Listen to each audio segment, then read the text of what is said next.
want to take that further, it's quite likely that was you. And I think it was last Friday. I was giving a talk about it wasn't last Friday, it was the Sunday, the last Dharma class, super class I gave over at Dhammaloka. Now we got on to talking about near-death experiences, and somebody came up and told me that their daughter has got memories of a past life, and whenever, she's about 4 years of age now, and whenever she talks about mummy, her little daughter says, "Which mummy, you or the other mummy?" And she actually gave a name for her other mummy. This was an Australian girl, which was a Chinese name. And so she had the name of her previous mother, because she's only 4 or 5 years of age, a Chinese girl. They haven't checked it out yet. But sometimes that happens when you're very young. And a lot of times people don't say it because, again, they feel like it's causing a problem in their family, which is your right mother, or they feel that no one will believe them. And that's really, really not nice. So, those memories should really be respected because most of them are actually true. Sometimes that people think, oh, it can't be the case, but it is the case, and people do remember. So if you want to take it further, the easiest way is to get a hypnotic regression. Some of you can't be hypnotized. The last retreat I gave, we talked about this, and one of the people here, she made an appointment, but she just could not get regressed. Some people can, some people can't. But you might try that with a hypnotic regressionist. It's just a very beautiful experience. They just relax you so much, and they make a few suggestions and see what comes up. And if that happens, you can actually get a bit more information about being a Catholic nun. See what happened. For me, I think it's really interesting to do that. You get a bigger picture, and it does explain a lot about who you are and why you do things. So, yeah, go for that. So please do it. Happy 30th anniversary of Bodhinyana Monastery. 30 years had gone, 30 years to go. Oh no, that means I'll be 92 before I can... Can't monks retire? They should be able to retire. Just I've done a lot of hard work, all this work, because we're thinking of building some more huts for the monks, just on that property next door here, because there's too many monks. And I thought, look, there's always having kutis, these individual huts. They fill up as soon as you build them. So why not really go for it and have a condo? Maybe, 18, 20 stories. We've got the space for it. Maybe 2 or 3 apartments or huts on each level. The visitors, you guys will be down the bottom. Then we have the Anagarikas, the 8 preceptors. Then the 10 preceptors above that, the novices. Then we'll have the monks at the top. And then I can have my penthouse at the very top. Actually, isn't that a good idea? No? Okay, it's not a good idea. So 30th anniversary, you keep on going. That's why we celebrated a little bit at Nolamara, it's Serpentine Day, but it's not a big deal. Okay, next question. About Libet's stopping volition, I think even the free won't rather than the free will is conditioned by causes, perhaps by confidence, contentment, chance. That's a good question. That's a good comment there. Because this guy, he was actually showing what you take to be your will is not what started the process. By the time you're aware of this thing that you recognize as will, it's already started and you can't stop it. But you can stop it, you can actually say no, but it's not what starts. The readiness potential in the brain appears first, and then this thing you recognize as will comes afterwards. But I can actually stop it. That's why Libet was saying it's a free won't rather than a free will. So you can actually stop, that's what you can do. But isn't that condition, and I agree with you, that's condition as well. You let go because you're told to, by you know who. And I was conditioned by Ajahn Chah to let go. And he was conditioned by somebody else to let go. And the chain of command goes all the way back to the Buddha. So he's the culprit. Why the Buddha taught cessation prior to the path? Is there sequential meaning behind that? Now that's an interesting question I haven't had before. the cessation, the letting go. I think it was really what he was saying. The third noble truth was saying, look, there is an end to this. So, say that, this thing can stop. And this is how it stops, by the practice. And in that third noble truth, he got the 4 ways of letting go. Maybe I'll give a talk about that later on. I've given many talks about that. The 4 ways of letting go is giving. Expecting nothing back in return. So you give to the meditation, you don't expect things back. That's actually quite nice for the Australian government. If you give a donation to a building fund, you can actually get tax deductibility. You can cut that off your income. But if you get something for it, for example, Ananda, if you give a donation to the nuns' monastery, say of $100, if your name is put on a list on the wall, you cannot claim tax deductibility. You get something back. So it's a beautiful thing, because real giving is anonymous. No one knows. In other words, you're just giving, not expecting anything back in return. That is real giving. And I love those types of giving, when people give and they come from the most weird sources, and it's just really inspiring. And they say, no, don't tell you who it is. And even once, one of the best gifts, because I say that all these people, they give all these gifts. Who can actually give a gift with such trust, they give me a blank check? And I gave that talk once, and one person actually did that. They had it signed at the bottom, to BSWA, and they told me, Ajahn Brahm, you fill in the amount. Isn't that wonderful? You know what I filled in?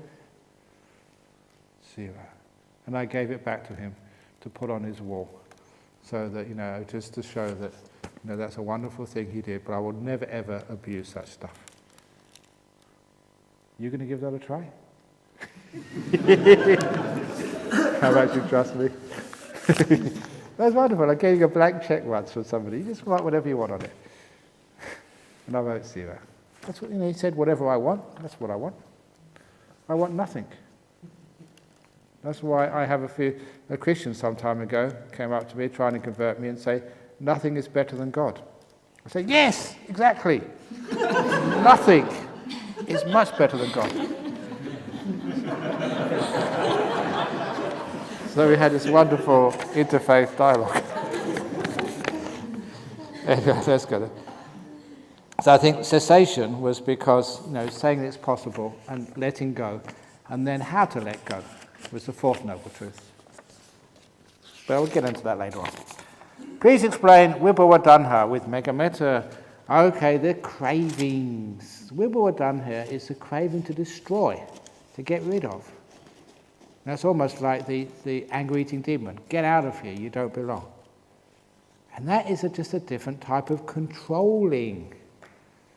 So, get rid of, bring up, to have, that is always thinking you're controlling. That never gets you anywhere. Instead, we have let things be, let it go. So you don't try and stop it, you don't try and start it, you welcome it, like the demon. And then if you welcome things, it disappears by itself. So the anger-eating demon, similarly, get out of here, I don't want to be reborn again.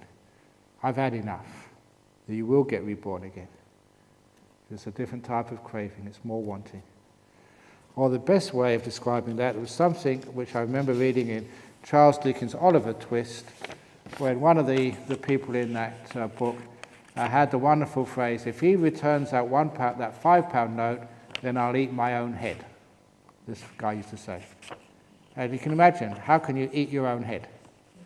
It's impossible to eat your own head. You can say it, but you cannot do it. That's like trying to end yourself. That's Vibhava Danha, trying to stop your own rebirth. That's you trying to stop you. It doesn't work that way. That's trying to eat your own head. It's impossible. That's Vibhava Danha. I remember one of your talks. Oh my goodness, that's a trouble. I give so many talks, I say so many things. I'm bound to get into trouble sometimes, and here we go again. I remember in one of your talks you mentioned of if all the army soldiers better formed by Buddhists, if there's a choice. Hang on, Remember one of your talks you mentioned, I think I was mentioning about these guys I met in England who were Buddhists and who were in the army, the British Army. And I thought they were just going to be like accountants or dentists or something, because an army has to have all those people as well. But these were frontline soldiers and they were Buddhists. And in the end I thought, well, I'd rather have Buddhists as soldiers than other people, because at least, they're sort of compassionate and they don't sort of get angry at the people they're fighting. If there's a choice, how about parents? To be environmental friendly and with limited source in earth, should Buddhist parent have less children, but then the population of this group of good people will be getting less? It will support Sangha and Dhamma. Okay, what you're saying is if, as a Buddhist, should you have children? Because if you have children, the world is already overpopulated. That's the biggest problem with the environment. And I always say that monks and nuns, especially people who are ordained very young, are doing the very, very, very best for the environment. I'm lessening the population. And I think a good way to lessen the population growth of all countries is to have every other second man become a monk and every second woman become a nun, and have all that sponsored by the World Wildlife Fund. Because that would reduce the world's population very quickly, and all the habitats for the world wildlife, because that's a problem. Human beings are encroaching because there's too many of us. So in order to lessen, not the one-child policy, because the one-child policy in China is fraught with difficulties and problems. So you can have 2 children in China or in any other country, but the second child has to be a monk. Or a nun. Why not? Because waste of time, it's not being sort of religious or anything, because all the other religions, all their priests have kids. It's only monks, or maybe Christian monks as well. We're the ones who sort of are celibate, so they should all be monks or nuns, and that way we'll actually lessen the world population. So it's a very good idea. But if you're not a monk and you have a kid, is that a good thing or a bad thing? It's a bad thing in the sense of increasing the population, but it's a good thing. At least you're giving beings a chance to listen to the Dhamma and practice the Dhamma. So if you're a good person and you've got a good livelihood and you're living in a good country, then maybe it is a good idea. You're allowing a person to come into this world and practice the Dhamma. And they say, what happens if support the Sangha and the Dhamma, you need more people? Look, we get too much support. Look how fat we are. Look how much food comes over here. Those of you who went to Bodhinyana, there's too much people supporting the Sangha. It's very true, So we need less supporters and more people to support. We need more monks and nuns. There's plenty of support. There's not enough people being monks or being nuns. It's a wonderful career choice. Okay, the money's not so good. But the retirement benefits are out of this world.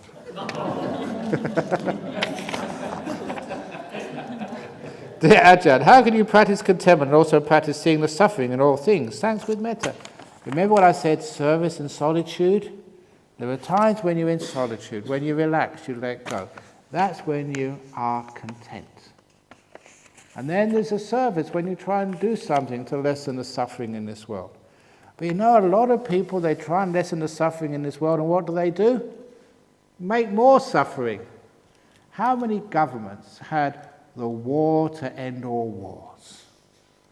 The military campaign to bring peace into the world. How many people do that? Are the demonstrations in Bangkok so that we can at last have a good government in Thailand?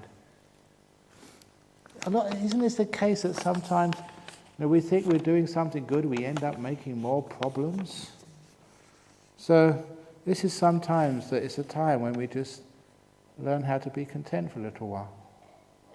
And when we're content for a little while, when we can be really still, we can get a lot more wisdom.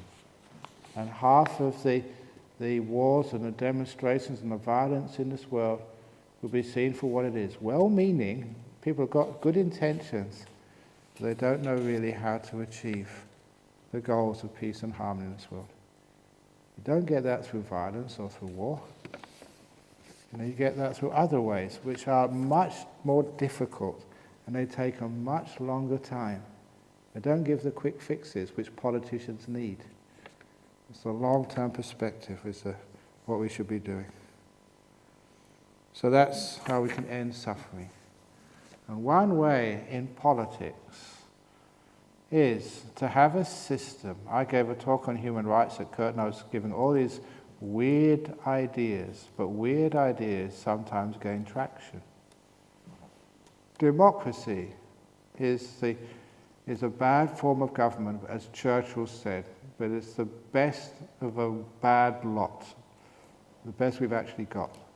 But how to improve democracy is, why should a person who is, say, 80 years of age, who's about to leave this world, have the same vote as someone who's, say, 20, who's got all their life in front of them?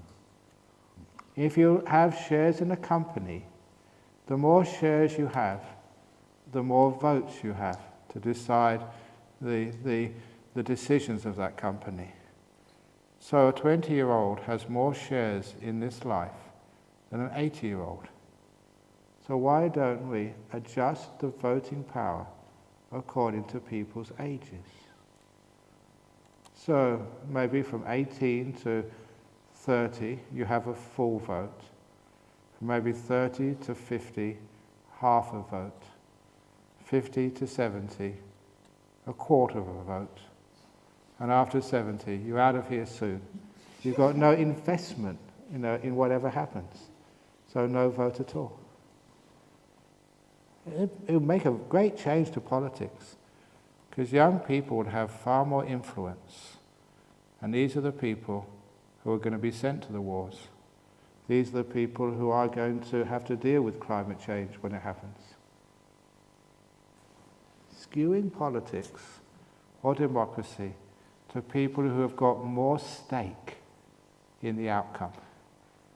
It's a reasonable idea, and it means all these old people, who are what usually become prime ministers and presidents, they're out of there. Interesting idea. So why not?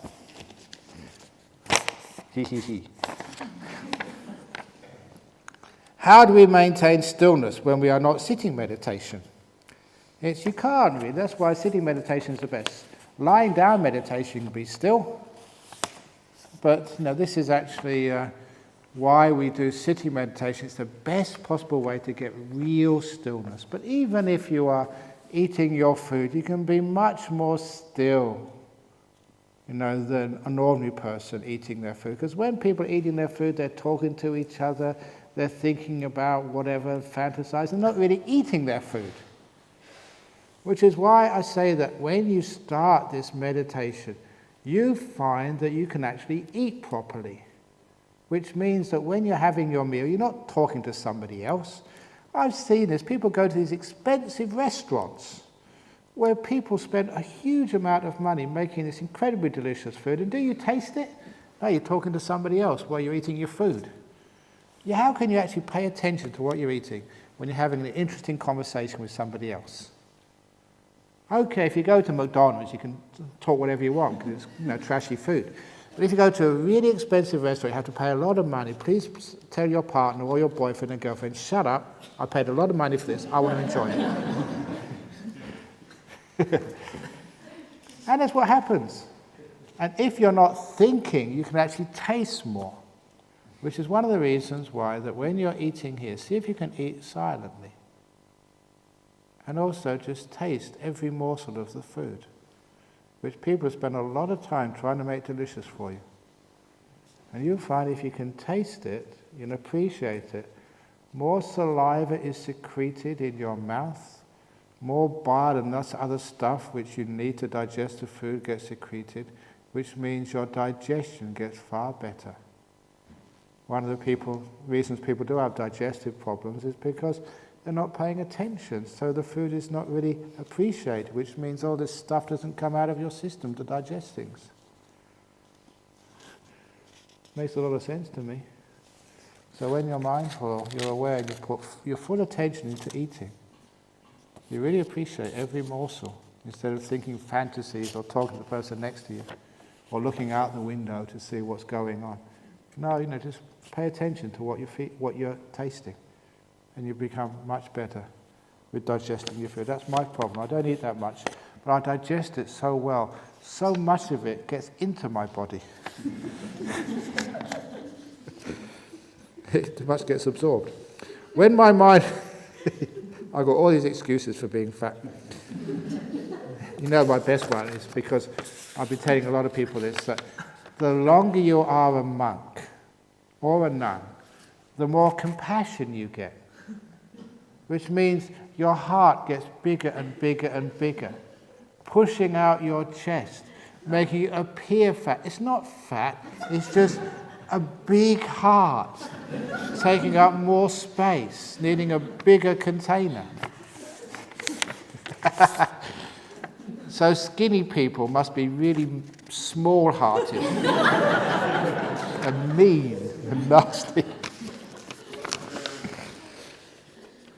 When my mind wanders to the past or future scenes, and as soon as I notice it, I remember, red flag, alert, and come back to the present. Is this a recommended technique, or is it exercising my willpower content?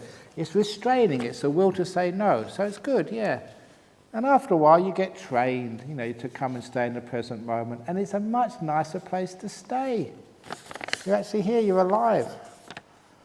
Dear Ajahn, do stream enterers know they are stream enterers? Once returned, know they are once returned, and arhats know they are arhats. If so, then how can they be sure? A lot of times this is a big problem because people think they're stream enterers and they ain't. Think they're arahats and they're not. And you all know my story when I became enlightened. People ask me, were you enlightened? And I tell this story when I became enlightened. You interested? No, maybe I'll leave it to next week. I wrote about this in my book, and it's got a nice ending to it. 4 years I'd been a monk, and my meditation was really getting very hot. And one evening it was really powerful. Walking meditation, sitting meditation, really still. And when I went to do some walking meditation, all these incredible insights just came pouring down, like being under a waterfall. Things I'd never seen before.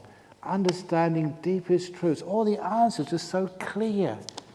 And whenever you get an insight, you get so much happiness with it. And then, it must have been about 10 o'clock at night, or 10:30, then the big one came. Wow. Now I understood everything.